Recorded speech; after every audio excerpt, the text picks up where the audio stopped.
Hello বন্ধুরা, আপনাদের জন্য নিয়ে এলাম অসাধারণ একটা অ্যাডভেঞ্চারে ভরপুর একটা সিনেমা, যার নাম সিটি অফ এম্বার। আপনারা যারা অ্যাডভেঞ্চার লাভার আছেন তাদের জন্য এই মুভিটা আশা করি খুব ভালো লাগবে। তো চলুন কথা না বাড়িয়ে মূল গল্পে চলে যাই। মুভির শুরুতেই আমরা দেখি সূর্যের মতো একটা নক্ষত্র আমাদের পৃথিবীর খুব কাছাকাছি চলে আসে, যার ফলে পৃথিবীর সম্পূর্ণ পরিবেশ পরিবর্তিত হতে থাকে। বিজ্ঞানীরা বুঝতে পারে যে পৃথিবী এখন আর মানুষের বসবাসের উপযোগী নয়, তাই কিছু বিজ্ঞানী ও প্রকৌশলী মিলে মাটির গভীরে একটা ভিন্নধর্মী শহর তৈরি করে। এই শহরের নাম দেন এম্বার। তারা এমন একটা ব্যবস্থা করেন যাতে 200 বছরের আগে কেউ এই শহর থেকে বের হতে না পারে, কারণ তাদের গবেষণায় জানা গেছে প্রায় 200 বছর পর পৃথিবী আবার আগের অবস্থানে ফিরে আসবে। তাই সেই বিজ্ঞানীরা একটা বিশেষ বক্স তৈরি করেন এবং সেটির মধ্যে একটা টাইমার সেট করে দেন 200 বছরের জন্য। অর্থাৎ 200 বছর পূর্বে কেউ চাইলে এই বক্সটি খুলতে পারবে না। বক্সের ভিতরে এম্বার শহর থেকে পৃথিবীর বাইরের জগতে ফিরে যাওয়ার নির্দেশনা দেওয়া ছিল, যাতে তখনকার মানুষজন এটি কাজে লাগিয়ে পৃথিবীতে ফিরে আসতে পারে। বিজ্ঞানীরা প্রথমে বক্সটি শহরের মেয়রের কাছে রেখে যান। এরপর সময়ের পরিবর্তনের সাথে সাথে বক্সটি এক মেয়রের থেকে অন্য মেয়রের কাছে হস্তান্তরিত হতে থাকে, কিন্তু এক সময় সপ্তম মেয়র বক্সটি নতুন মেয়রের কাছে হস্তান্তর করার আগেই মারা যান। ফলে ধীরে ধীরে সবাই এই বক্সের ব্যাপারে ভুলেই যায়। 200 বছর পেরিয়ে গেলেও বক্সটি নিজে থেকেই খুলে যায়, কিন্তু তখন আর কেউ বেঁচে নেই যে এটি খোলার গুরুত্ব কেউ বুঝবে। বক্সটি খোলার পরও অনেক বছর কেটে যায়। এরপর আমরা এম্বার শহরের অবস্থান দেখতে পাই। এই শহরে বেশ কিছু নিয়ম কানুন আছে। শহরের প্রতিটি মানুষ কোনো না কোনো কাজের সাথে যুক্ত আছে, তবে এখানে কে কি কাজ করবে তা নির্ধারণ করা হয় লটারির মাধ্যমে। এম্বার শহরে প্রযুক্তির ব্যবহার নেই, তাই শহরের সব কাজই করতে হয় হাতে, অনেক কষ্ট করে। এখানে সরাসরি কোনো বৈদ্যুতিক সংযোগ নেই, বরং বড় বড় জেনারেটরের সাহায্যে পুরো শহরটি আলোকিত করা হয়। যেহেতু শহরটি 200 বছরের জন্য তৈরি করা হয়েছিল, তাই এখন এর অনেক কিছুই অকেজো হয়ে পড়েছে। জেনারেটরগুলো দুর্বল হয়ে গেছে, যার ফলে শহরে বারবার লোডশেডিং হচ্ছে। এখন আমরা দেখতে পাই ডুন নামের একটা ছেলেকে। ডুনের স্বপ্ন বড় হয়ে একজন ইলেকট্রিশিয়ান হওয়া, যাতে সে শহরের লোডশেডিং এর সমস্যা দূর করতে পারে। আসলে তার বাবাও ছিল একজন ইলেকট্রিশিয়ান, তাই নিজের বাবার স্বপ্ন পূরণ করতেই সে চায়। অন্যদিকে আমরা লিন নামের একটা মেয়েকে দেখতে পাই, যার স্বপ্ন মেসেঞ্জার হওয়া, অর্থাৎ শহরের সকল খবরাখবর সে মানুষের কাছে পৌঁছে দেবে।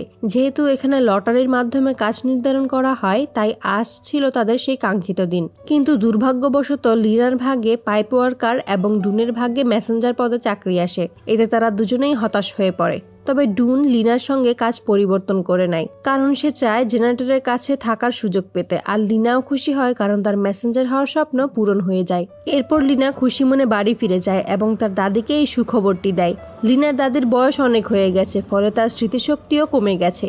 তিনি লিনাকে বলেন, তোমার বাবার কথা সবসময় তোমার মনে রাখা উচিত। আসলে লিনার বাবা মারা যাওয়ার আগে বলেছিলেন যে বাইরে আরেকটা আলাদা দুনিয়া আছে, একদিন আমাদের সবাইকে সেখানে যেতে হবে। তিনি লিনাকে বক্সটির ব্যাপারেও বলেছিলেন, যার ভিতরে বাইরে যাওয়ার নকশা ছিল, কিন্তু লিনা তখন বিশ্বাস করেনি। এরপর একদিন লিনা একটা মেসেজ ডেলিভারি করতে গিয়ে দেখে এক পাগল লোক সবাইকে চিৎকার করে বলছে, শহরের অন্ধকার কোণে যেখানে কেউ যেতে পারে না, সেখানে আমি একটা বিশাল ক্রিয়েচার দেখেছি। কিন্তু তার কথায় কেউ বিশ্বাস করে না, লোকটিকে পাগল ভেবে ধরে নিয়ে বসে থাকে। তবে লিনা যখন ঘটনাস্থলে পৌঁছায়, তখন সেখানে একটা সিং পড়ে থাকতে দেখে। সে বুঝতে পারে পাগল লোকটি যা বলেছিল তা সত্যি।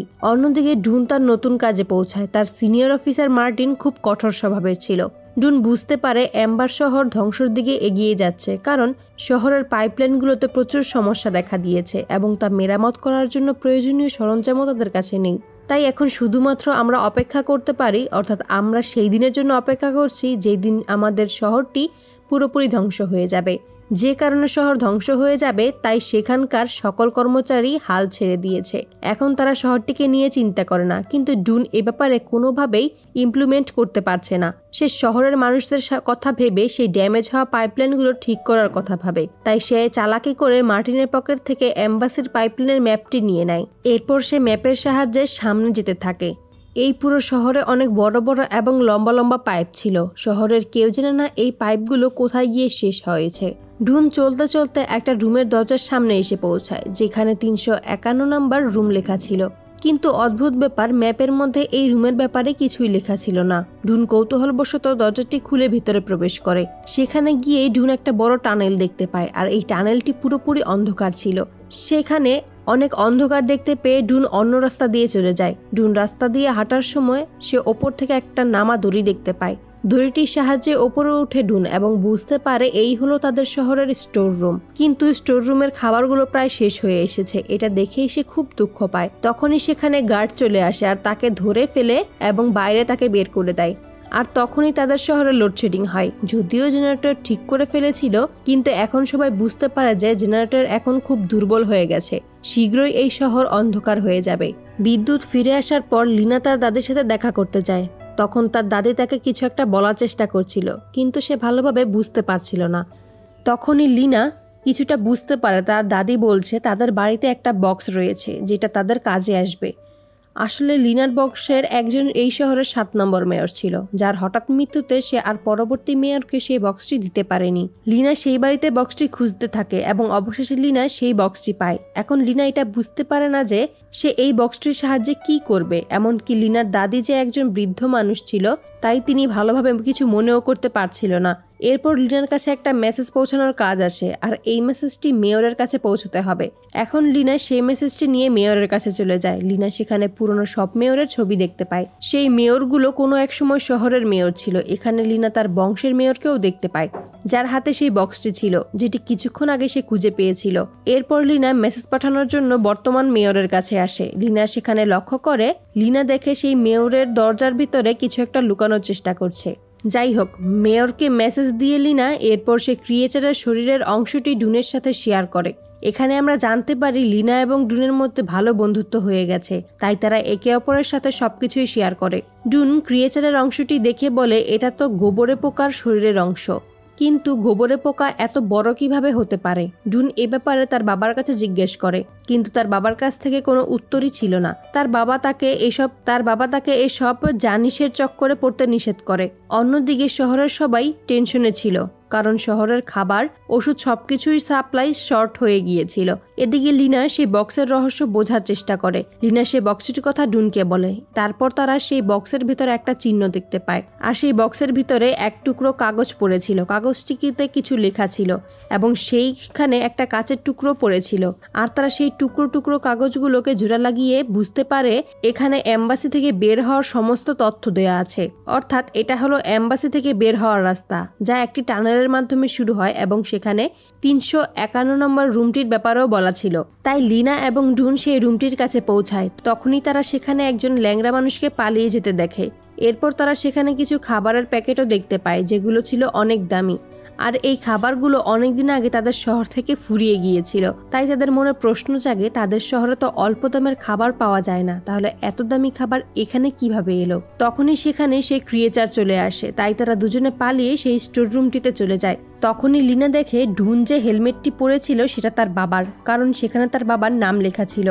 তাই লিনা তার আন্টির কাছে এ ব্যাপারে জিজ্ঞেস করে, তাকে তার বাবার ব্যাপারে একটা সিক্রেট কথা বলে, যেটা সে এতদিন লিনাকে বলেনি। লিনাকে বলে তোমার বাবার অনেক শখ ছিল এই শহর থেকে বের হওয়ার, আর তিনি বিশ্বাসও করতেন এই শহরের বাইরে আরেকটা জগৎ আছে। তাই লিনার বাবা সবসময় সেই জায়গাটির খোঁজ করত, আর সেই জায়গাটা খুঁজতে গিয়ে লিনার বাবা পানিতে ডুবে মারা যায়। এবং এই কথাগুলো শোনার পর লিনা তার বাড়ির দিকে ফিরছিল, কিন্তু তখন সে লুপারকে দেখতে পায়। আর লুপার হলো সেই ব্যক্তি যে না এই শহরের গার্ডের দায়িত্ব পালন করছিল। লুপারকে দেখে লিনা বুঝতে পারে টানেলের ভিতরে সেই ল্যাংড়া ব্যক্তিটি ছিল লুপারই। এখন লিনার মনে অনেক সন্দেহ জাগে, তাই সে ডুনকে নিয়ে আবার সেই স্থানে পৌঁছায়। আর আবার তারা টানেলের অনেক ভেতরে গিয়ে দেখতে পায় এই শহরের মেয়রের লুপারের সাহায্যে অনেক খাবার সংগ্রহ করে রেখেছে। এখানে শুধুমাত্র তারা নিজেদের স্বার্থে সাধারণ মানুষের বোকার মতো ব্যবহার করছে। তখন তারা সেখানে কোনো মানুষের উপস্থিতি টের পেয়ে যায় এবং সেখান থেকে দৌড়ে পালিয়ে যায়। তারা দুজন মিলেই যখন লিনার বাড়িতে আসে, সেখানে তারা লিনার বাবার একটা পুরনো রেডিও খুঁজে পায়, যেখানে ডুম তার বাবার আওয়াজ শুনতে পায় এবং সে বুঝতে পারে লিনার বাবার সাথে তার বাবাও সেখানে বের হওয়ার মিশনে ছিল। ডুম তার বাবার কাছে গিয়ে বলে, আমি জানি লিনার বাবার সাথে আপনিও ওনার মিশনে ছিলেন, আপনি এখান থেকে বের হতে চাইছিলেন, আমাদের সেই অনুসন্ধান আবার করা উচিত। কিন্তু তার বাবা চায় না যে সে আবার মিশনে নামুক, কারণ এই মিশনের কারণে লিনার বাবার মৃত্যু হয়ে গেছে। অন্যদিকে লিনা মেয়রের স্বার্থপরতার কথা সবাইকে বলতে চাইছিল, কিন্তু মেয়রের লোকগুলো মেয়রের সাথে মিলে থেকে রয়ে গেছে। তাই তারা লিনাকে মেয়রের কাছে নিয়ে যায়। লিনা দেখে মেয়রের কাছে একটা বেশ রয়ে গেছে, যেখানে সেই কাচের টুকরোর মতো একটা চিহ্ন রয়েছিল। তখনই সেখানে লোডশেডিং হয়, আর এই সুযোগে লিনা মেয়রের গলায় থাকা সেই বেশটি নিয়ে সেখান থেকে পালিয়ে যায়। আর তখন তারা মেয়রের ব্যাচ এবং সেই কাচের টুকরোটি মিলিয়ে ফেলে। তখন সেখানে একটা কমপ্লিট চিহ্ন তৈরি হয়, যা জেনারেটরের রুমের দরজায়ও ছিল। এটি হয়তো ছিল জেনারেটর রুমের চাবি। লিনা এবং ডুন সেই চাবির সাহায্যে কন্ট্রোল রুমে প্রবেশ করে এবং তারা দেখে বাইরে যত মেকানি জমা আছে তা এখান থেকে কন্ট্রোল করা যেতে পারে। তারপর তারা ইনস্ট্রাকশনগুলো পড়তে থাকে যেখানে কন্ট্রোল রুমের ব্যাপারে বলা ছিল। তারপর তারা সেই ইনস্ট্রাকশন অনুসরণ করে সেখানে একটা সুইচ অন করে দেয়। তখন বাইরের যে বড় রোলারটি ছিল সেটা উল্টো ঘুরতে থাকে, যার ফলে পানির লেভেল দ্রুত গতিতে বাড়তে শুরু করে। কিন্তু রোলার চলতে চলতে হঠাৎ থেমে যায়। সাথে সাথে তাদের শহরের ইলেকট্রিসিটি পাওয়ারও অনেক গুণ বেড়ে যায়, যার ফলে শহরের সব লাইটগুলো ব্লাস্ট হতে থাকে। সাথে সাথে তাদের শহরে পানি প্রবেশ শুরু করে। এই দৃশ্য দেখে মেয়র মনে করে আজই হয়তো তাদের শহর ধ্বংস হয়ে যাবে। এই জন্য সে ভয় পেয়ে খাবারের রুমে লুকিয়ে পড়ে। কিন্তু ঠিক তখনই সেখানে অদ্ভুত একটা ক্রিয়েচার চলে আসে এবং সে মেয়রকে মেরে ফেলে। অন্যদিকে ডুনের কাছে মার্টিন পৌঁছে গেছে এবং সে ডুনের সাথে এগুলোই করছিল। সে মিশনটি কন্ট্রোল করতে পারবে, কিন্তু সেটা এমনভাবে কন্ট্রোল হয় যে যতক্ষণ যেটাকে ধরে রাখবে ততক্ষণ পানির স্রোত বন্ধ থাকবে। অনেক সময় চলে যাওয়ার পর মার্টিনের শরীরে আর কোনো শক্তি ছিল না, তাই ধীরে ধীরে পানির স্রোত বাড়তে থাকে। পরিস্থিতি ভয়াবহ দেখে ডুন লিনাকে নিয়ে সেখান থেকে চলে আসতে চায়, এমনকি সে মার্টিনকেও তাদের সাথে নিয়ে যেতে চায়, কিন্তু মার্টিন তার কথায় রাজি হয় না। এরপর তারা তিনজন একটা নৌকায় বসে পড়তে থাকে। আর যখন সেখানে পানির একটা বড় স্রোত আসে তখন তারা স্রোতের সাহায্যে সেই রোলটি পার করতে ফেলে। তারপর তারা একটি টানেলের ভেতর দিয়ে একটা বিশাল স্লাইডে পৌঁছায়। তারা সেই স্লাইডের মাধ্যমে নিচে নেমে আসে। তারা তখন দেখতে পায় তারা এখন এমন একটি জায়গায় পৌঁছেছে যেখানে দূর থেকে তারা অনেক আলো দেখতে পাচ্ছে। সেখানে যাওয়ার জন্য অনেক লম্বা সিঁড়ি রয়েছে, আর এই সিঁড়িগুলো পার করে তারা সেই জায়গায় পৌঁছায়। কিন্তু সেখানে তারা সবকিছু অন্ধকার দেখতে পায় এবং তারা বুঝতে পারে এই জায়গাটি লাইফলেট এস এবং নতুন জায়গায় সন্ধান করে তারা সময় নষ্ট করেছে। কিন্তু এর কিছুক্ষণ পর আকাশে সূর্য ওঠে আর তারা দেখতে পায় সব জায়গায় সবুজ গাছপালা। আসলে 2 বছরের মধ্যে পৃথিবী পুরোপুরি ঠিক হয়ে গিয়েছে। তারা বুঝতে পারে তারা অবশেষে পৃথিবীতে পৌঁছে গেছে। তারা পৃথিবীর সৌন্দর্য উপভোগ করতে থাকে। তখন তারা একটা পাখিকে দেখতে পায়। পাখিটির পিঠ টুকরে সামনে যে জায়গাটা তারা খুবই গভীর একটা গর্ত দেখতে পায়, আর সেই গর্তটি দিয়ে তারা পুরনো এম্বাসিটিকে দেখতে পায়। এরপর তারা তাদের লেখা একটা চিঠি একটি পাথরের সঙ্গে বেঁধে সেই গর্তের মাধ্যমে এম্বাসিতে পাঠিয়ে দেয়, যাতে করে এম্বাসির মানুষরা এই নতুন পৃথিবী সম্পর্কে জানতে পারে আর এই চিঠিটি দেওয়ার ম্যাপের সাহায্যে এই পৃথিবীতে চলে আসতে পারে। আর সৌভাগ্যক্রমে ডুনের বাবা সেই চিঠি কুড়িয়ে পায়, যার ফলে এম্বাসিডির সমস্ত লোক যারা 200 বছর ধরে পৃথিবীর গভীরতায় বসবাস করছিল তারাও এখন বাইরে বের হয়ে আসবে। আর এখানে এই মুভিটি সমাপ্ত হয়। তো আপনাদের কাছে মুভিটি কেমন লেগেছে অবশ্যই কমেন্টে জানাবেন। ধন্যবাদ।